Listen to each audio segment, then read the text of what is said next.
Yo, what's going on, guys? Welcome back to a brand new video on the channel. Inside of today's video, I'm going to be giving you guys a full Power League guide for every single game mode right now. The best picks, the best bans, all of that good stuff to hopefully get you more wins and push you towards that Masters. So, especially now that there's a new currency with Bling, it's even more desirable, way more desirable than star points. And you actually get Bling pretty much instantly. So that would be pretty nice.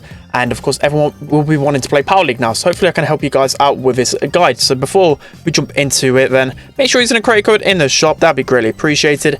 And without further ado, let's hop into it. Alright guys, jumping into the first game mode, we have a bounty. Starting off with Shooting Star. So Shooting Star meta has pretty much not changed whatsoever, except for the introduction of RT. So if you're looking at this draft for the first time, well, this graphic, I'll briefly explain it so I don't have to keep repeating it throughout the whole video. So the first pick, what that means is essentially if you've got, I think, the blue coin on your side, well, you'll know whether you got first pick or not. And we're making sure you're picking, of course, those first pick brawlers. But if you have last pick yourself, if your team has last pick, you want to be making sure you're banning as many of those first pick brawlers as possible. Of course, you don't want the enemy team to get their hands on some of the strongest picks inside of the game.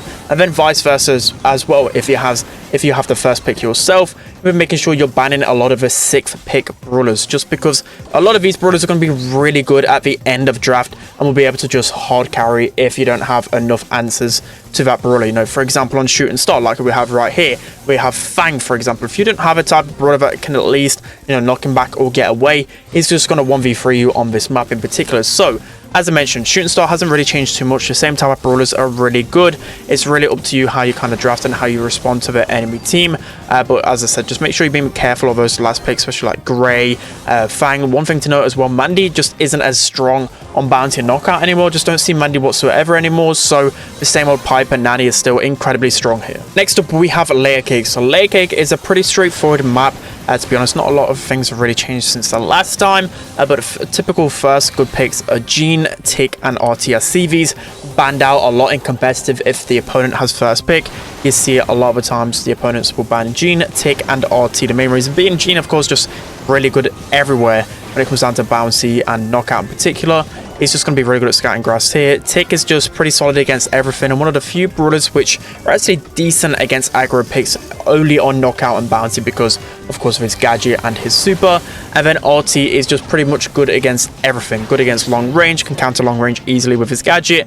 And then with his secondary form, he can actually be pretty decent against those aggro later picks. And then you've got the likes of Meg, Penny, and Grom as well. So there's a lot of throws to pick from. There's a lot of different options that you can choose. Again, you've got to be definitely careful if the enemy has that sixth pick for those aggro late picks, you know, like Carl, Buzz, Fang. So a lot of times I see Otis kind of drafted towards the middle just because he's a really good counter to Fang and Buzz, for example. So just at least making sure in your composition when it comes down to Layer Cake that you've got at least one answer to the thrower and probably at least an answer to an aggro brawler. Lastly, for bounty, we have it Dry Season. So I don't think I've had the chance to play it in Power League just yet, but after watching it in competitive and also watching some scrims, it's kind of the same as before. I think it's a returning map into the Power League rotation.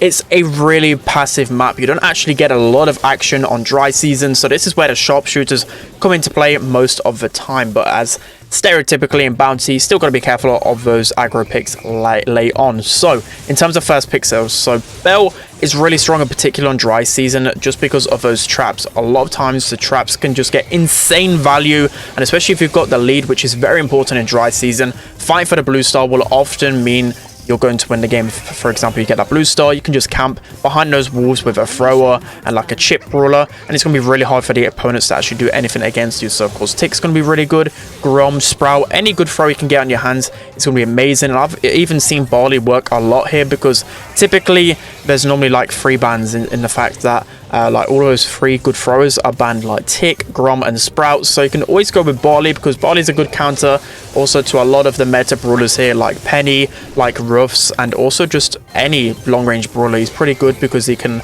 get a lot of damage onto them. So a lot of good options when it comes down to Dry Season. To be honest, it's just how you play as a team and making sure that you win that early engagement. So now moving on to Brawl, starting off with Backyard Bowl. So this map should probably be renamed to Draw Yard Bowl because you just get infinite draws on this map. It is so passive. Don't really like it within a Power League rotation. But anyways, these are the best picks for this map in particular. So Penny, of course, just going to be pretty good against everything, and especially once you get that turret, it's always been insane on backyard Brawl. Even when Penny was worst brawler in the game, she was actually meta here, so just goes to show how strong she is. You know, Bonnie's really strong here because, of course, you got the long range, and then once you get your super, you can just easily literally super across the map and confirm a kill and get that pressure. It's all about getting that first kill to then spawn trap the opponents and then hopefully convert that into a goal. RT, again, just really good against everything, really good at countering those other long range brawlers as well. Meg, insane. Max, be the stereotypical strong brawlers for Brawl right now. So again, there's a lot of different options you can pick. You just got to make sure you at least got one brawler that's going to be at least going a little bit aggro, whether that's like a Bonnie, whether that's a Max, Meg, Janet, something with a little bit more HP that can cause pressure and then force you and your teammates to pinch and then get control of that first initial engagement. So a lot of good options to pick here. To be honest, it's just really up to you, but it's a bit of a stalemate, this one, so be careful. Next up in the Brawl rotation, we have field goal. So field goal is a pretty painful one for Power League. I think last pick really has the favor right here, just because a lot of the times you can easily draft like a thrower or a tank or an answer to a tank. There's just so much to do with 6th pick here. I think it's a little bit toxic because of those unbreakable walls, so be very careful with that one. So the best first picks for me have got to be Janet, Stu, and Max. Max, of course, just good against everything. The main reason why Max is such a good first pick in this map in particular is that she can really help you counter those throwers, especially just being able to, even if you've got a really hard matchup, one super can easily turn the tides in your favor. And then, of course, Meg in the middle, just so much HP. Bonnie as well. Good thing about Bonnie is that you can use super just to catapult yourself onto either lane, especially if it's a thrower, and take them down. And Maisie, I don't know, I didn't really want to include Maisie on any of these, but I think in particular Brawl, if you somehow have her unlocked already, she's insane on Brawl, so make use of it for sure. And then for me, I'll just make sure that you've got a thrower in your composition at least. So whether that's a Barley or Willow, they're normally the two best throwers on this map because both of them can still somewhat deal with aggro. But if you're feeling a little bit more fruity, you can definitely go with a Dynamite. Normally, typically, you get kind of like one thrower on both sides and then just whatever mid, really, and then probably like a tankier option. I see that quite often as well. So a lot of choices, but again, it's pretty hard to really put this into a short amount of time because there's just so many different scenarios that can play out. And lastly, for Brawl, we have Pinhole Punt. So same old Pinhole Punt. A lot of people are really familiar with this one and how to draft with it, but with the introduction of Meg in the meta, it's very important to make sure that you either pick her or get her banned out if you don't have first pick, because it's so easy to scout the grass in that mech form. And yes, she'll just overpower so easily. So many walls that you can use that swipe with. Max as well, and Janet, really safe picks overall. And then the same typical Penny, Stu, and Maisie. So with this map in particular, again, aggro is going to be pretty good last picks. To see a lot of Sam because there's just so many walls you can use this super. You know, Asher, of course, got to be careful. Same with El Primo. And then for me, there's always got to, again, be that one tank counter brawler, with that one flexible brawler, whether that be a B straight up in the middle, which can, of course, deal with so many aggros, whether that be a Crow. Crow's really good at scouting the grass here, whether that be an Ems. I even see Nita here sometimes as well. So a lot of different options as well. Just making sure you're probably running vision gear on this map, making sure you get that mid control, and then you can go on from there. So now moving on to Gem Grab, we have Hard Rock Mine. So Hard Rock Mine, these are the best picks for this map. So we have the typical Penny, Meg, and RT. So Penny is going to be good either as a mid or a lane. Typically, I think most times often than not, she's played as a lane because you can use that turret behind so many different walls, and especially against aggros, you can switch star power, so it makes it so you can knock them back and take them down pretty easily. So Penny's just really flexible here. Meg as well in the middle, just so much HP as a gem carrier. It's pretty hard to deal with unless you've got like a direct counter like a B, for example. And then again, RT, just one of those brawlers that can't really get hard countered by any tanked last pick. So then you've also got generic lanes as well. Rico's kind of falling down a pecking order. I still put him as a really strong brawler just because, especially if you're a bit lower down, Rico is that pop-off carry brawler, so you always got to be careful of him. Same goes with Roofs as well. Roofs, you know, a lot of time people don't really necessarily see him as a carry brawler, but whenever I play Roofs on Hard Rock Mine, I feel like I'm carrying a lot of the time just because of how strong he is in this map in particular. And then there's a lot of other options as well. You actually see Surger quite a few times in Hard Rock Mine just because people are pretty scared of facing off against like a Sam or an Ash. You see a lot of Stu on this map. You see a lot of other good brawlers as well. You see a lot of 8-bit in comparison to other maps as well. And I do actually see Sandy quite a lot as a last pick, so a lot of flexibility with harder mine. So next up in Gem Grab, we have Gem Fort, so a brand new one back in the rotation.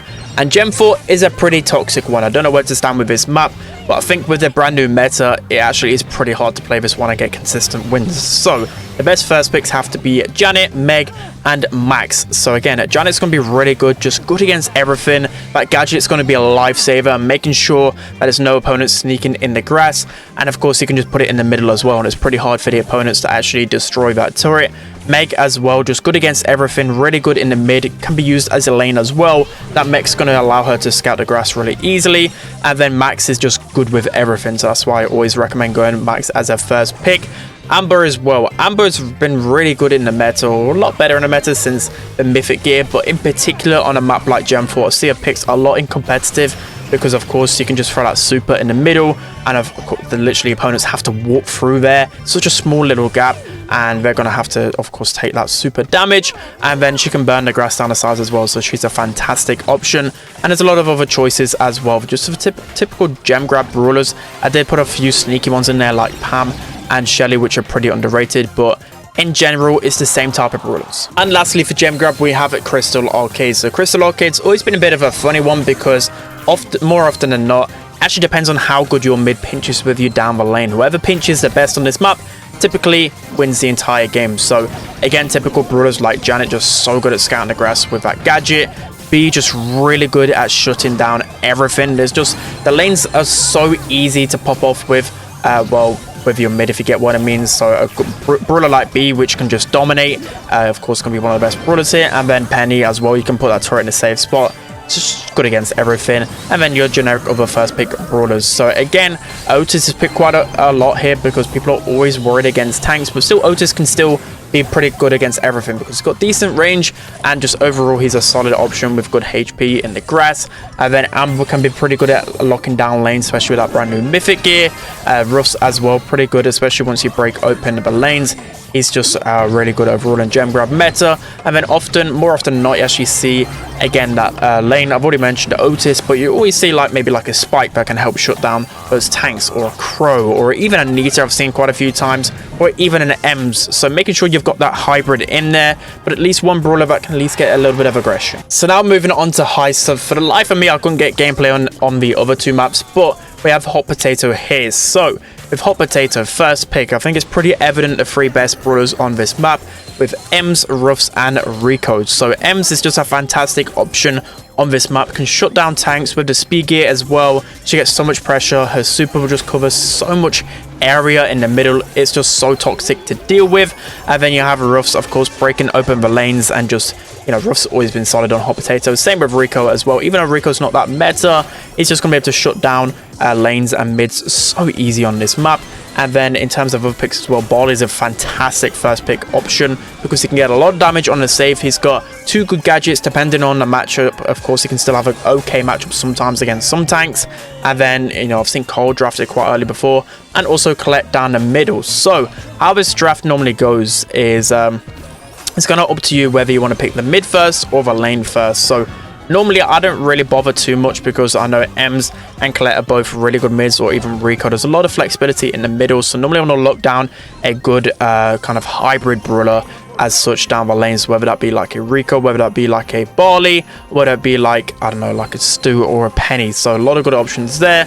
And then it can depend on how the draft really goes. So if, for example, if the opponent starts banning those really good tank counters like Ems and Colette, or just kind of like Nita, it's going to be a very tanky game. So it's up to you, to be honest, how you kind of go about this draft. A lot of solid options, but of course making sure they've at least got some aggro in your composition. I see time and time again people just go to control. You've got to at least have one brawler on the offensive, or else you're just going to be defending the entire game. So next up with Heist, we have Kaboom Canyon. So Kaboom Canyon is a pretty simple one, to be honest. These are the best picks. So we have RT again.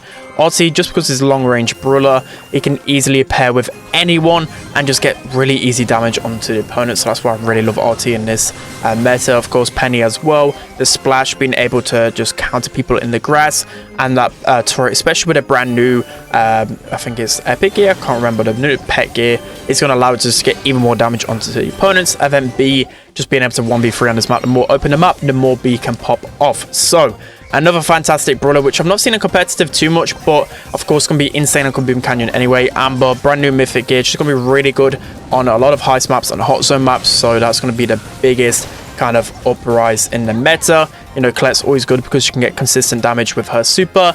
And then Belle in particular on Kaboom Canyon is fantastic because a lot of times once you get control in the mid grass, her shots are going to ricochet off a safe and onto the opponent. You've also got traps in the middle, so if you do lose control, they're going to be going over traps and then you can scout them out a lot easier. So Belle is a fantastic option on this map.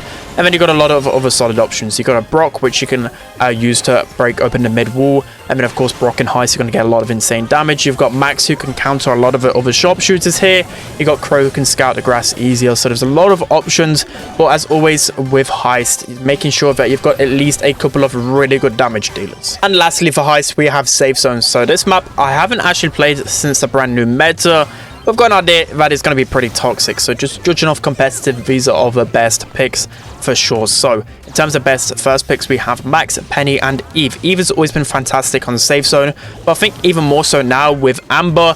You want to look for a couple of brawlers, at least if Amber isn't banned, that can at least evade her super. You know, Eve can just go over the water. You've got Bonnie, who can just easily jump across the map. So it's always good to either pick Amber or at least pick a couple of those really good counters. So again, Amber really fantastic on this map, especially because you can't break that side lane anymore on safe zone, unbreakable walls there. So there's only two ways the opponents can go down. So if you throw a super in one lane, then of course they can only literally go down the other lane. So yeah, that's just pretty dumb on a map like safe zone. And then of course Colette can just get consistent damage. And then there's a lot of other really good late picks. So Cole, Daryl and Fang really spring to mind, especially for Cole and Daryl.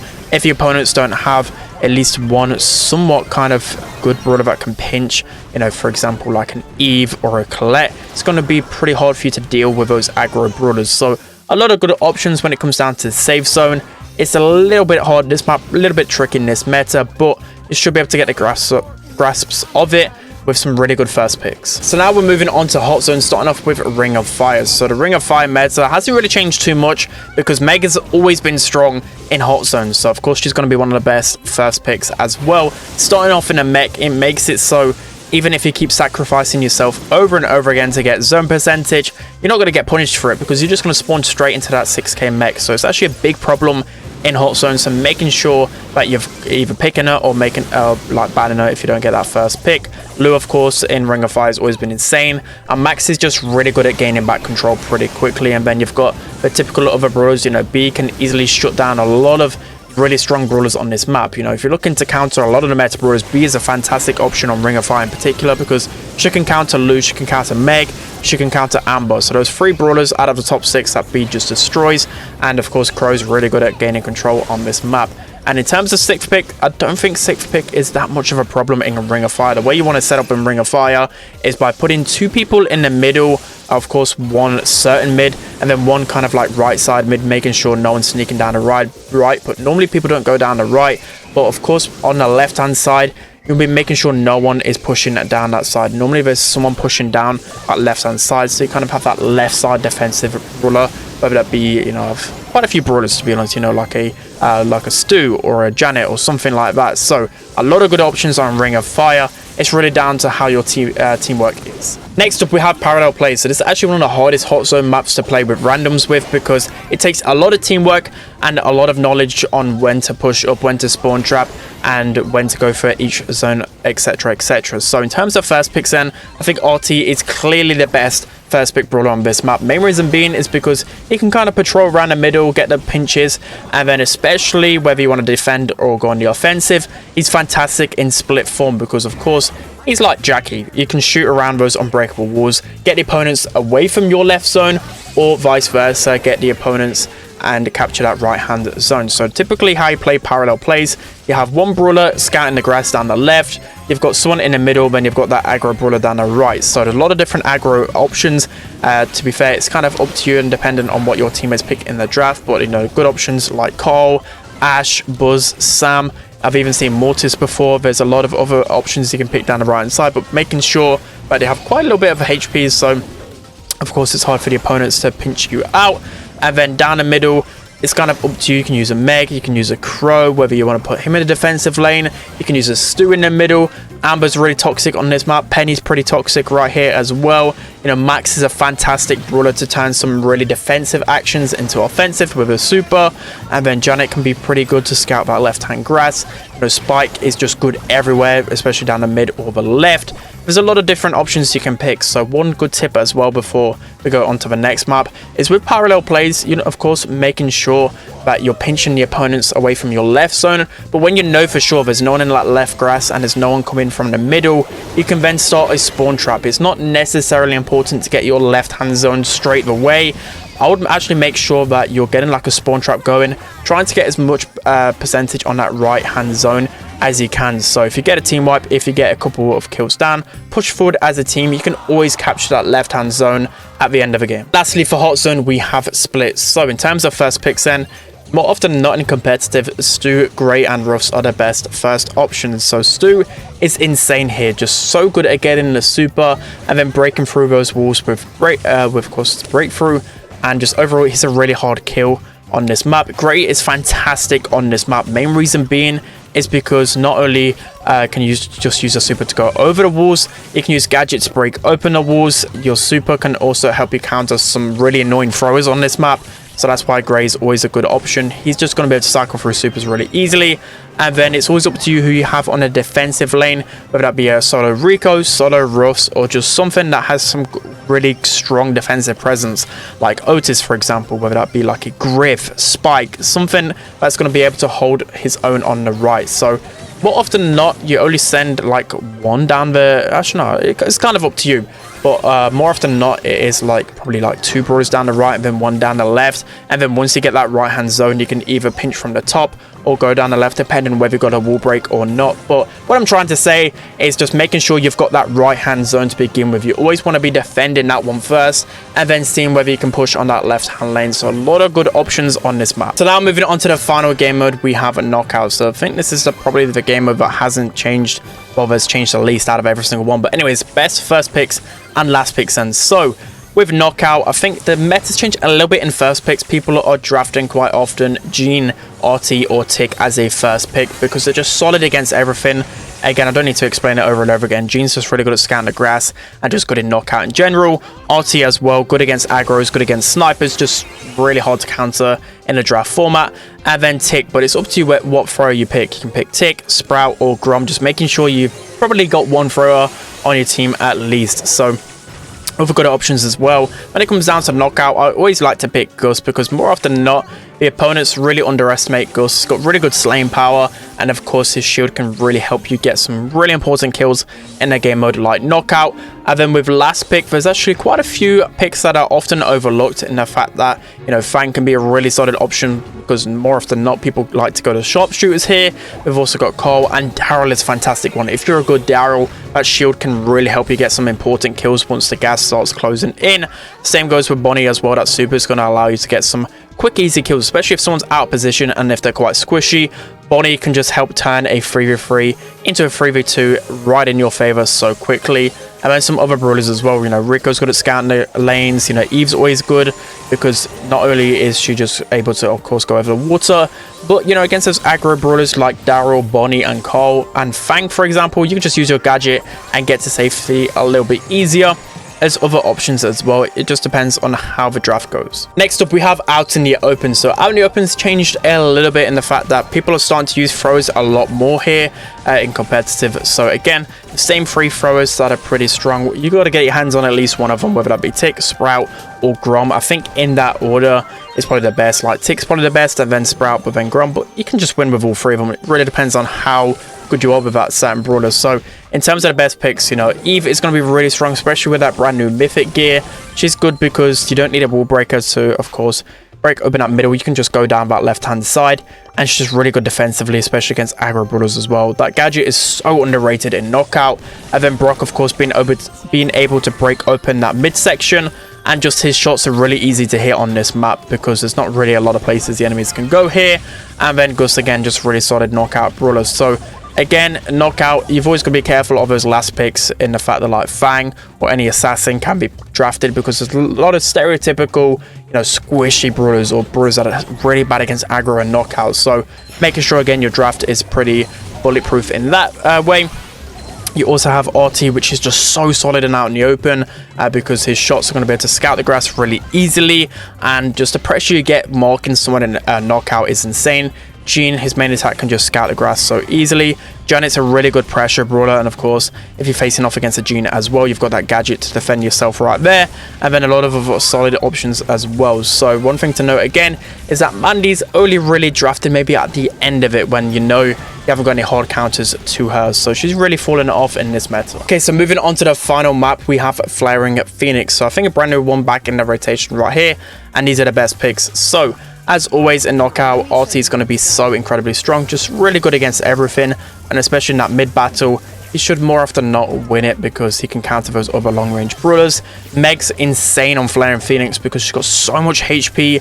Of course, that Meg can easily scout that middle grass, and you can just push up with so much HP, and it's so hard to kill Meg as well, Meg as well, because you've got Meg, and then she just goes back into the small form with the shield. It's just so painful in Knockout. And then, of course, Max really good against everything. And again, just like every single Knockout map, you've got to at least have one thrower, or at least like an answer to a thrower on your composition, or else you're going to get completely dominated. So I see a lot of the time as well, Fang not even drafted as a 6th pick. See him drafted quite early on sometimes as well, because he's just so solid at getting kills, especially if a lot of time people send like 2 people down the right and 1 down the left. You know, good Fang can probably catch someone off guard down that left-hand side, so that's why he's a really solid option. And then you've got your stereotypical kind of sniper brawlers. So the same type of brawlers are really strong on this map as well. Alright guys, it's going to be it for today's video. I hope you enjoyed this one. So let me know what you think of this draft guide. It literally took me a few days to do, so I really appreciate your guys' support on this one. Let me know how you get on this meta. You know, I'm having a lot of pain stuck in Mythic because of the hard reset, but hopefully I can improve and get towards that Masters as quickly as possible. So that's going to be it for today's video. Hope you enjoyed it. Don't forget to like, comment, and subscribe, and I'll see you guys next time.